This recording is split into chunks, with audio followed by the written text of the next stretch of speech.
안녕하세요. 단체 카톡방에 빠진 아내에게 배신감을 느낀 남편의 사연이 준비되어 있습니다. 다들 재미있게 들으시고 구독과 좋아요 부탁드립니다. 정말 어디서부터 이야기를 해야 할지 잘 모르겠습니다. 저는 영업직에 있는 평범한 회사원입니다. 회사 업무 특성상 저는 매일 아침 일찍 집을 나서고 늦은 밤에야 겨우 귀가하는 일이 빈번한 사람이죠. 제 아내는 그런 저를 이해해주고 지지해주는 정말 고마운 사람이었습니다. 그렇게 결혼 후 몇 해가 지나고 첫 아이가 태어났습니다. 정말 말로 표현할 수 없을 정도로 기뻤죠. 행복한 나날이 이어지고 바로 둘째 아이가 태어났습니다. 저는 이제 더 이상 바랄 게 없었고 가족을 위해 더 열심히 일을 해야겠다는 생각뿐이었습니다. 일을 열심히 해서 돈을 많이 벌면 그것이 우리 가족의 행복이 될 것이라고 생각했죠. 그러나 현실은 그렇지 않았고 생각보다 훨씬 가혹했습니다. 사실 저는 밖에서 일을 하고 있어 잘 몰랐지만 첫째 아이가 겨우 걷기 시작할 무렵 둘째가 태어나면서 아내는 두 아이를 동시에 돌봐야 하는 상황이 되었습니다. 저는 육아가 쉽지 않다는 정도만 알고 있었지 아내가 얼마나 심각한 스트레스와 우울감을 겪고 있는지 전혀 눈치채지 못했습니다. 육아는 당연히 힘들기 때문에 처음에는 그저 육아 때문에 힘들어하는 것이라 생각하며 대수롭지 않게 여겼습니다. 주변 사람들도 모든 엄마가 겪는 일이라며 시간이 지나면 괜찮아질 거라고 쉽게 말하곤 했으니까요. 하지만 시간이 흐를수록 아내는 눈에 띄게 변하기 시작했습니다. 말수가 점점 줄어들었고 웃는 일이 점점 사라졌습니다. 집안은 늘 어지럽혀져 있었고 아이들의 울음소리가 끊이지 않았습니다. 그런 집안 분위기에서 저는 피곤하다는 핑계로 아내의 상태를 제대로 살피지 않았습니다. 너무 피곤하다는 이유로요. 그러던 어느 날 평소보다 일찍 퇴근한 날이었습니다. 문을 열고 집 안으로 들어서자 평소와 다르게 집안이 너무 조용했습니다. 이상한 기분이 들었죠. 조심스럽게 방으로 들어가 보니 아내는 침대 위에 앉아 조용히 혼자 울고 있었습니다. 순간 저는 심장이 멈추는 듯한 충격을 받았어요. 이렇게까지 힘들어하는 아내를 왜 이제야 알게 되었을까요? 자기야, 무슨 일이야? 저는 조심스럽게 다가가 아내의 어깨를 감싸며 물었습니다. 아내는 아무 말 없이 눈물만 흘렸습니다.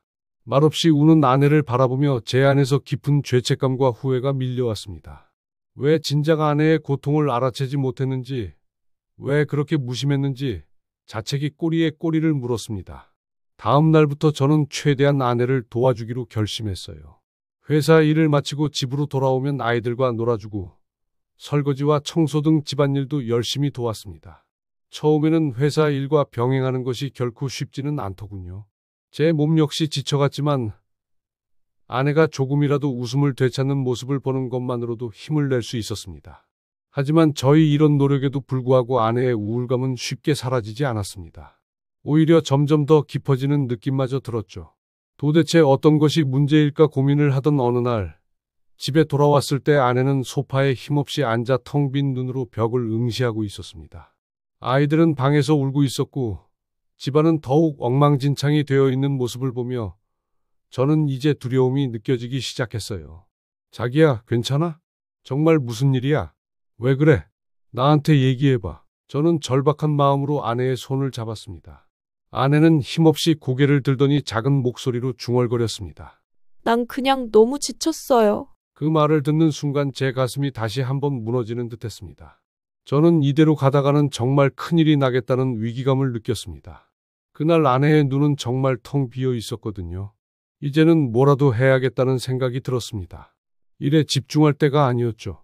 다행히 저는 영업직이기 때문에 근무 시간을 어느 정도 탄력적으로 바꿀 수가 있었고 당분간은 업무를 일찍 마치고 집에서 아내와 시간을 보내야겠다고 마음먹었습니다. 돈도 중요하지만 마음의 병을 고치는 것이 더 중요하니까요. 처음에는 집안일이 익숙하지 않아 실수를 많이 했습니다. 아이들의 옷을 잘못 입히기도 하고 음식을 태우기도 했지만 그런 모습이 귀여웠는지 아내는 오랜만에 밝은 웃음을 지어 보였습니다.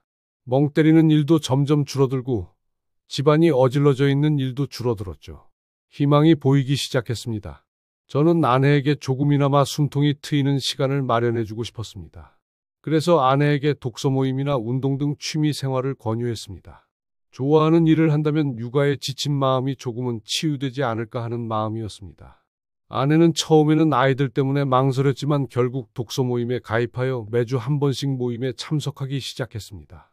결혼 전에 출판사에서 일을 했던 아내는 예전부터 책을 읽는 것을 좋아했었고 종종 독후감을 쓰기도 했었는데 그동안 책을 읽지 못했었던 것이 한이 되었었나 봅니다. 그래서 그런지 아내는 독서 모임을 다녀온 날이면 유난히 기분이 좋아 보였습니다. 그날 읽었던 책에 대해서 이야기도 하고 아이들에게도 책을 읽어주기도 하는 등 정말 육아로 지친 마음이 치유되는 것처럼 보였죠.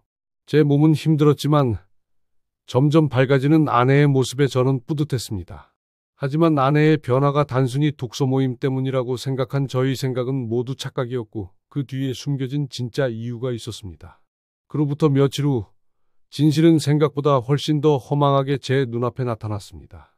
주말 오후 급하게 처리할 회사 업무가 있어 노트북을 켰는데 하필 노트북이 고장 나 부팅조차 되지 않았습니다. 다급한 마음에 저는 서재에 있는 아내의 노트북을 빌려 쓰기로 했습니다. 자기야, 나 노트북 좀 잠깐 쓸게. 아내는 방에서 아이들과 놀아주고 있었고 듣지 못했는지 대답이 없었습니다. 일이 급했기 때문에 저는 서둘러 노트북 전원을 켰습니다. 바탕화면에는 독서 모임에서 아내가 읽고 있다는 책들의 표지 이미지가 깔끔하게 정리되어 있었습니다. 역시 책을 좋아하는 사람답구나. 안도하는 마음도 잠시 채팅 프로그램이 자동으로 실행되더군요. 그리고 그 상단에 고정되어 있는 하나의 단체 채팅방. 어른들의 동화. 이름이 귀엽네. 독서 모임 방이겠거니 생각하며 창을 닫으려던 순간 새로운 메시지 알림이 화면 귀퉁이에서 올라왔습니다. 서연님, 어제 너무 즐거웠어요. 웃는 모습이 자꾸 아른거리네요. 다음에 둘이서만 와인 한 잔해요. 심장이 쿵 하고 바닥으로 떨어지는 것 같았습니다. 서연님? 제 아내의 이름이 왜 저기서 저런 식으로 불리고 있는 걸까요? 저는 떨리는 손으로 마우스를 움직여 채팅방 스크롤을 올리기 시작했습니다. 그곳은 지옥이었습니다. 제가 상상했던 독서 토론은 단 한 줄도 없었습니다. 대신 배우자에 대한 험담과 불만, 서로의 일탈을 응원하고 부추기는 자극적인 대화들, 그리고 노골적인 이성 간의 추파가 가득했습니다. 우리 남편 코 고는 소리 때문에 오늘도 잠 설쳤네요. 이혼 사유 안 되나요? 코 고는 건 애교죠. 저희 남편은 제가 세상 순진한 줄 알아서 세상 물정 아무것도 모르는 줄 알아요. 남편 카드로 쇼핑할 때가 제일 짜릿해요. 서연님, 역시 화끈하시다니까. 다음 주 번개 때는 더 예쁘게 하고 와요. 머리를 둔기로 세게 얻어맞은 듯한 충격에 숨을 쉴 수가 없었습니다. 아내의 웃음, 생기, 활력, 그 모든 것의 근원은 책이 아니었습니다. 바로 이 어른들의 동화라는 이름의 음탕한 놀이터 때문이었습니다. 제가 가족을 위해 밖에서 고군분투하는 동안, 제가 아내를 위해 집안일을 하고 아이를 돌보는 동안 아내는 저를 순진한 남편이라 조롱하며 다른 남자들과의 만남을 즐기고 있었던 겁니다. 배신감에 온몸이 부들부들 떨렸습니다. 그날 밤 저는 아무것도 할 수 없었습니다. 아내가 차려준 저녁밥을 무슨 맛으로 먹었는지, 아이들과 어떻게 놀아주었는지 기억나지 않습니다. 제 머릿속에는 오직 단톡방의 대화 내용만이 반복해서 재생될 뿐이었습니다.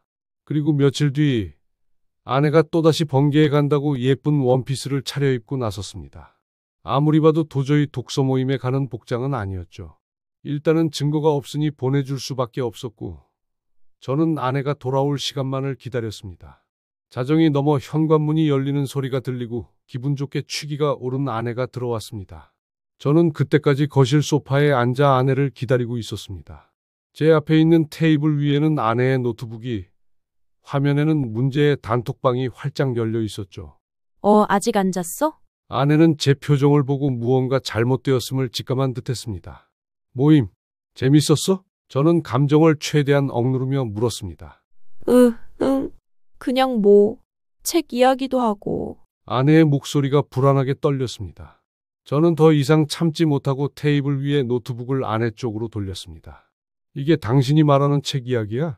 나를 순진한 바보로 만들고 다른 놈들이랑 시시덕거리는 게 이게 당신을 치유해준 독서 모임이냐고. 제 고함에 아내의 얼굴은 새하얗게 질렸습니다. 이내 모든 것을 체념한 듯 아내는 바닥에 주저앉아 울기 시작했습니다. 하지만 그것은 반성의 눈물이 아니었습니다. 분노와 원망이 뒤섞인 절규였습니다. 그래, 다 봤어? 이제 속이 시원해? 당신이 날 이렇게 만들었잖아. 내가 하루 종일 애들 토사물이랑 기저귀에 파묻혀서 내 이름 석자도 있고 살아갈 때 당신은 내 얼굴 한번 제대로 쳐다봤어? 내가 힘들다고, 죽고 싶다고 수십 번을 소리쳤는데 당신은 피곤하다는 말만 했잖아. 이 사람들은 적어도 나를 서연이라고 불러줬어. 그냥 누구 엄마가 아니라. 아내의 울부짖음은 날카로운 칼이 되어 제 심장을 헤집었습니다. 아내를 외롭게 방치한 제 잘못과 그 외로움을 가장 끔찍한 방식으로 풀어버린 아내의 배신. 무엇이 먼저인지, 누구의 잘못이 더 큰지 따질 수조차 없었습니다. 그저 우리의 관계가 회복할 수 없을 만큼 망가져 버렸다는 절망감만이 온 집안을 가득 채웠습니다. 그날 이후 저희 부부는 남보다 못한 사이가 되었습니다. 같은 공간에 있지만 서로를 투명인간처럼 대했고 아이들 앞에서만 억지 웃음을 짓는 위선적인 부모가 되었죠. 이혼 서류를 수십 번 인터넷에서 출력했다 지우기를 반복했습니다. 그러던 어느 날 퇴근길에 잠시 차를 세우고 멍하니 앉아 있는데 라디오에서 한 심리상담가의 말이 흘러나왔습니다. 외도는 어떤 이유로도 정당화될 수 없습니다. 하지만 그 씨앗은 아주 가까운 곳에서부터 자라나는 경우가 많습니다. 바로 무관심이라는 땅에서요. 그 말을 듣는 순간 저는 깨달았습니다. 제가 아내에게 준 자유는 사실 또 다른 형태의 무관심이었다는 것을요. 아내의 고통을 진심으로 마주하고 함께 해결할 자신이 없어서 독서 모임이라는 탈출구를 던져주고 제 책임을 외면했던 겁니다. 아내에게 필요했던 건 돈이나 시간이 아니라 남편인 나 그 자체였을 텐데 말입니다. 그날 밤 저는 거실 소파가 아닌 안방으로 들어갔습니다. 그리고 등을 돌리고 누워있는 아내에게 조심스럽게 말을 걸었습니다. 내가 틀렸었어. 당신한테 필요했던 건 자유가 아니라 나였는데. 내가 없으니까 당신은 다른 곳에서 나와 비슷한 존재를 찾으려 했던 거겠지. 그게 어떤 방식이었든 시작은 나였어. 정말 미안하다. 오랜 침묵 끝에 아내의 어깨가 작게 들썩였습니다. 그리고 이불 속에서 잠긴 목소리가 흘러나왔습니다. 나도 미안해. 여러분, 저희의 이야기는 이제 겨우 2부를 시작합니다. 이 이야기가 해피엔딩이 될지 새드엔딩이 될지는 아직 저도 모릅니다. 깨진 신뢰의 조각은 여전히 날카롭고 상처는 깊습니다. 하지만 저희 부부는 처음으로 같은 페이지를 함께 넘겨보려 합니다. 폐허가 된 이곳에서 가장 작고 무거운 돌멩이 하나부터 다시 함께 쌓아 올리려 합니다. 부디 저희에게 용기를 주십시오.